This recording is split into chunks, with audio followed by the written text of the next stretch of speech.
신율의 뉴스 정면 승부 2부 시작합니다. 화요일 2부 이 품격 있는 젊은 정치인들과 함께하는 청년 가상 유세인데요. 저는 이 코너 아주 좋습니다. 왜냐하면 저도 젊어지는 기분이에요. 예. 그래서 아주 기다려지는 코너인데, 자, 오늘 두 분 모셨는데요. 여러분들도 의견 있으실 때에는 우물정 0945 샵 0945로 여러분의 의견 보내주시면 제가 방송 중간에 여러분의 의견 반영하도록 하겠습니다. 짧은 문자 50원, 긴 문자 100원의 유료 문자임을 말씀을 드립니다. 자, 그러면 한 분씩 소개해드리겠습니다. 먼저 국민의힘 송영훈 법률자문위원이십니다. 어서 오십시오. 예, 안녕하십니까. 예, 그리고 더불어민주당 성치훈 정책위 부의장이십니다. 안녕하십니까. 예, 반갑습니다. 예. 야, 오늘 축구 어떻게 될 것 같아요? 당연히 대한민국 이긴다고 봅니다. 저도 국뽕이 심합니다. 예, 아니 그렇죠. 좀 걱정은 되더라고요. 근데 저는 이게 예선전이 좀 아니 그게 너무 좀 예상외로 예상 외의 결과가 속출하니까 야 이게 어떻게 되나 이런 생각이 드는데 그 예상외라고 얘기를 하는 거 우리가 예상외 중에 하나가 뭐냐면 윤석열 대통령과 한동훈 비대위원장이 그렇게 빨리 다시 만나나? 이것도 예상외예요. 어떻게 보셨습니까? 우리 송영훈 위원께서는.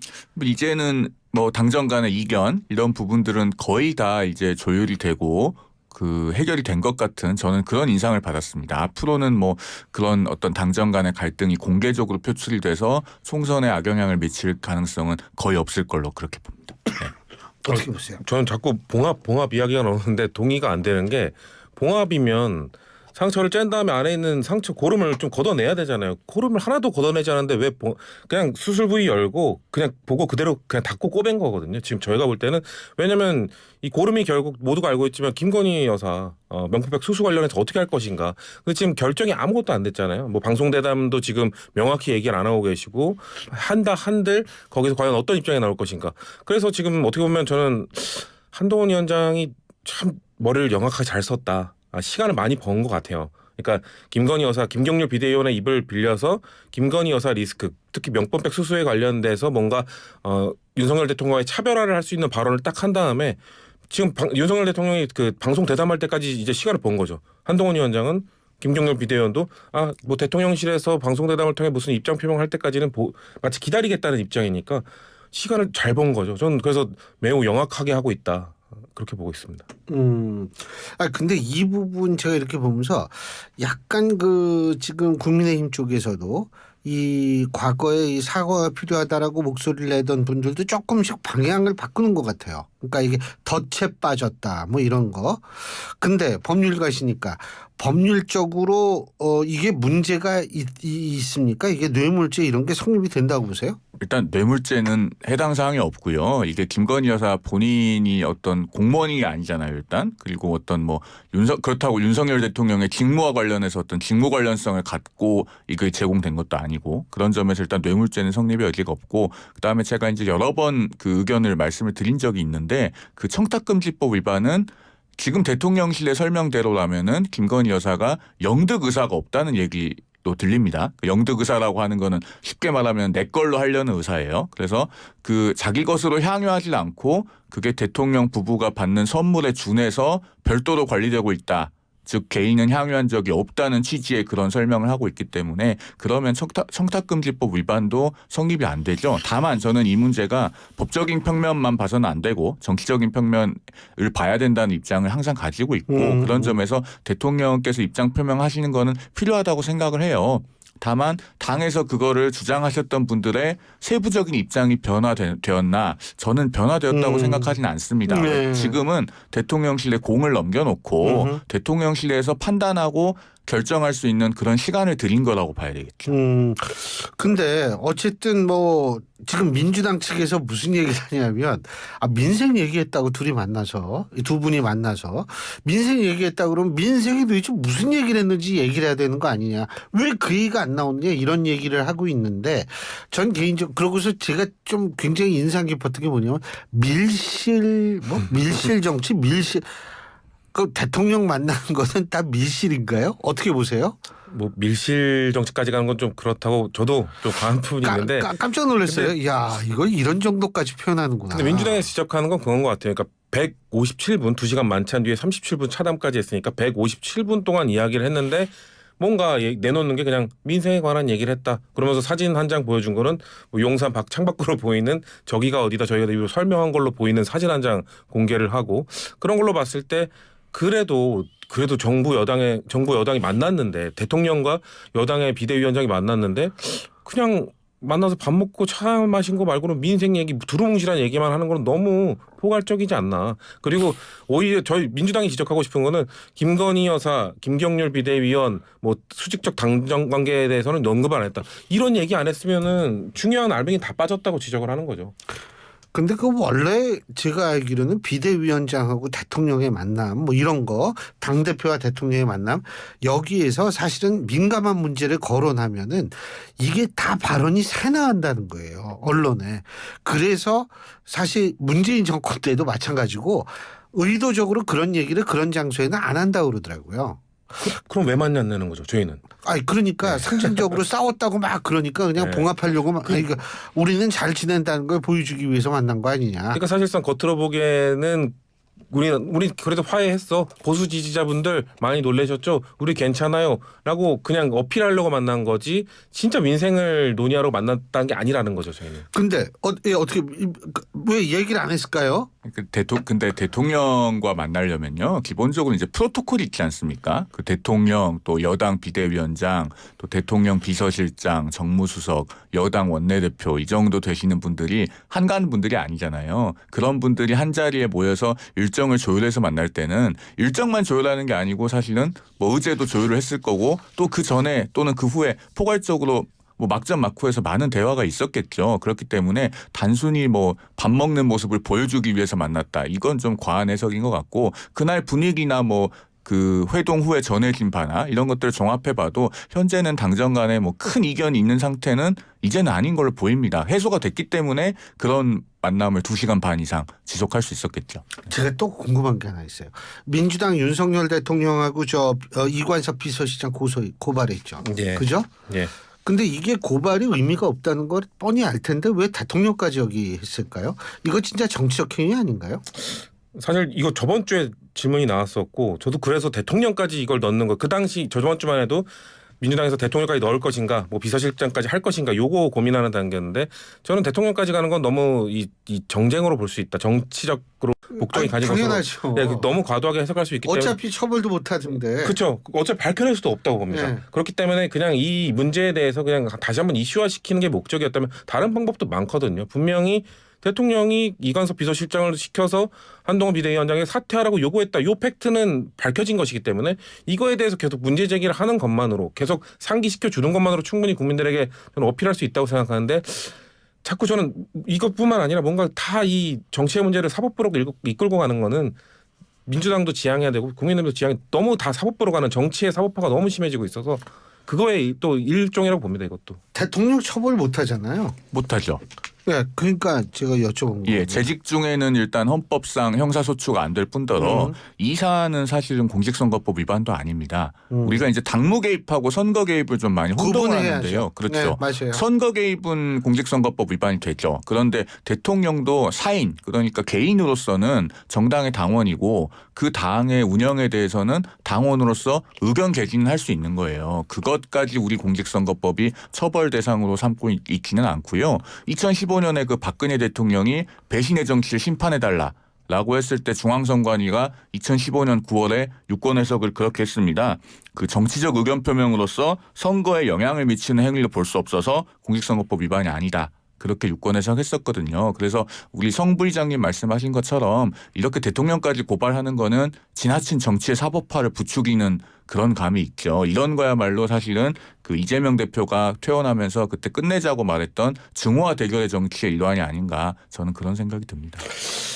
그리고 또 한 가지 제가 이제 여쭤보고 싶은 게 한동훈 위원장이 이른바 운동권 이 심판론 예? 네. 이거를 끄집어내고 있습니다. 지금 민주당 그거 어떻게 보고 있어요? 저는 한동훈 위원장이 지금 이 아까 말씀하신 뭐 혐오 정치, 그 증오의 정치 이걸 부추기는 방식으로 하고 있다고 봐요. 왜냐하면은 저도 당내에서 586 선배들하고 때로는 싸우고 비판도 하고 이런 경쟁 관계도 있고 합니다만 이 586 정치에 대한 아무래도 국민들의 피로감 또 뭐 비호감도 이런 것들을 너무 악용하는 감이 있어요. 왜냐하면은 한동훈 위원장의 워딩을 보면 좀 매우 위험한 워딩들 너무 많이 쓴다고 보거든요. 예를 들면 운동권 경력 한 줄 갖고 지금까지 수십 년 동안 기득권을 너무 누려왔다.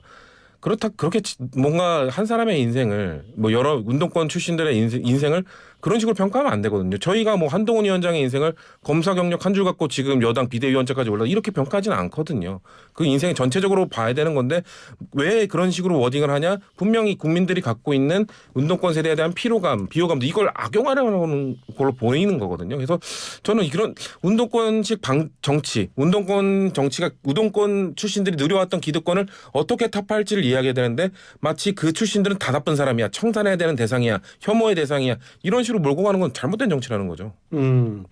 운동권 심판론 그 잘 먹힐 거라고 보세요? 그 이번 총선이요. 시기적인 면 때문에 세대 교체 총선이 될 수밖에 없다고 저는 그렇게 봅니다. 왜냐하면은요.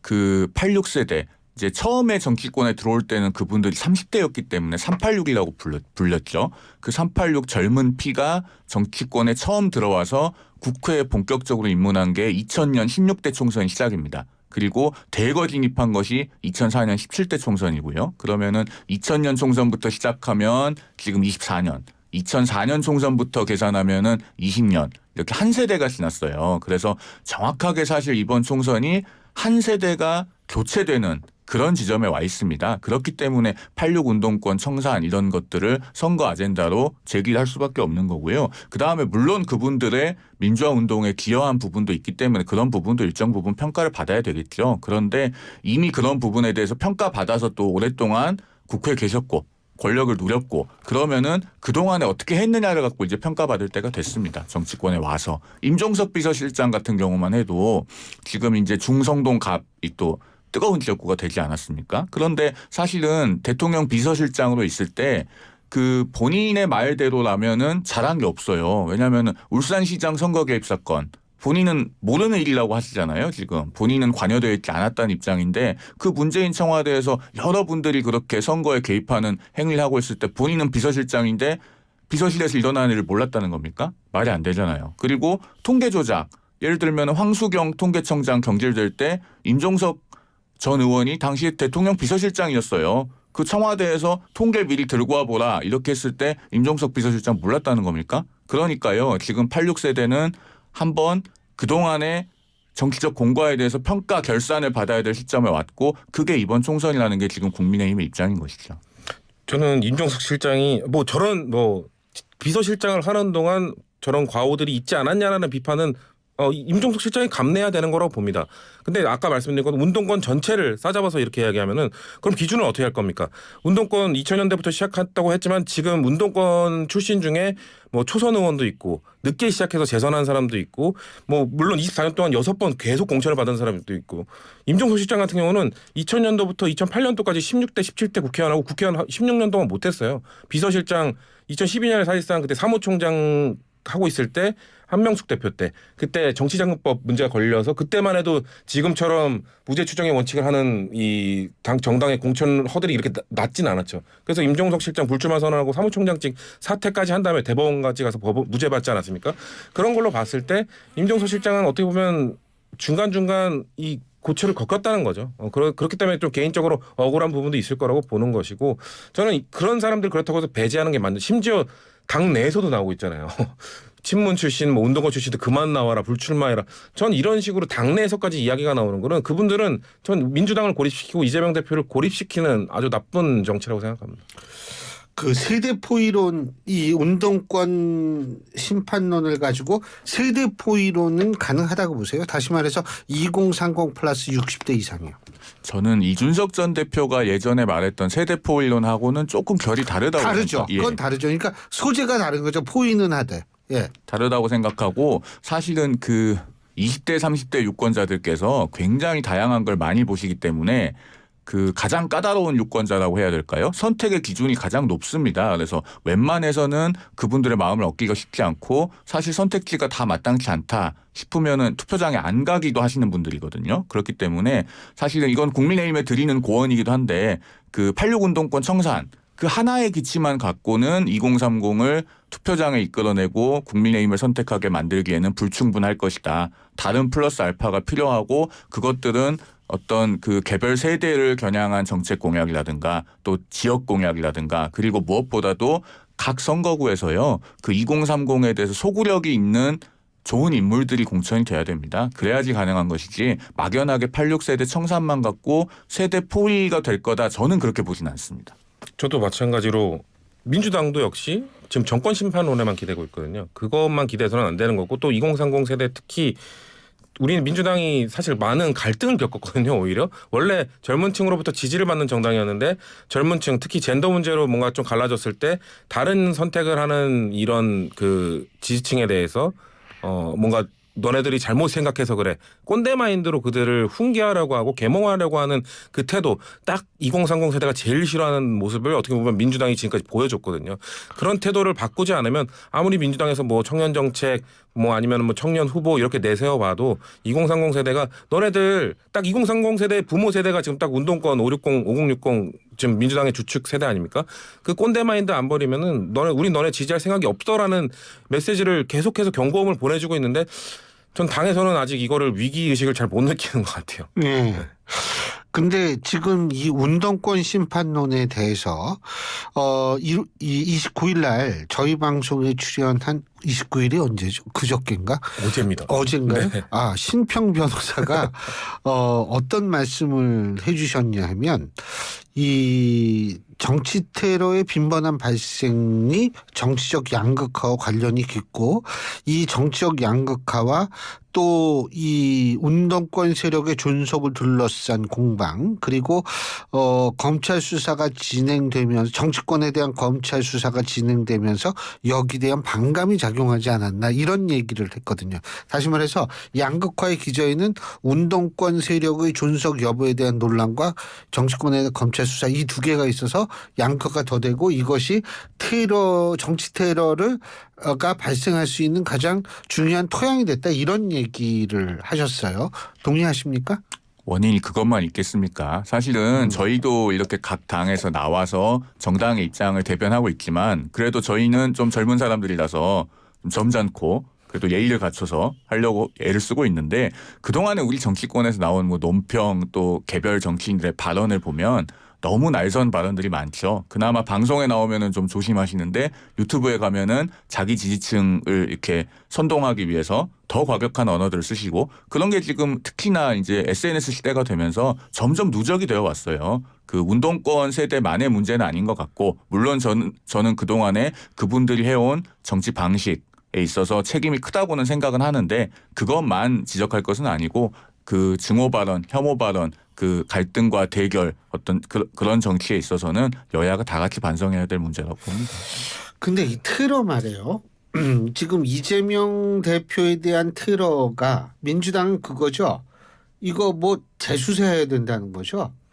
경찰의 수사가 좀 부실했다라는 거죠. 그러니까 저는 재수사를 통해서 뭔가 그러니까 이재명 대표의 피습에 관련된 재수사가 뭔가 더 많은 걸 밝혀낼 수 있다고 보지는 않습니다. 대신에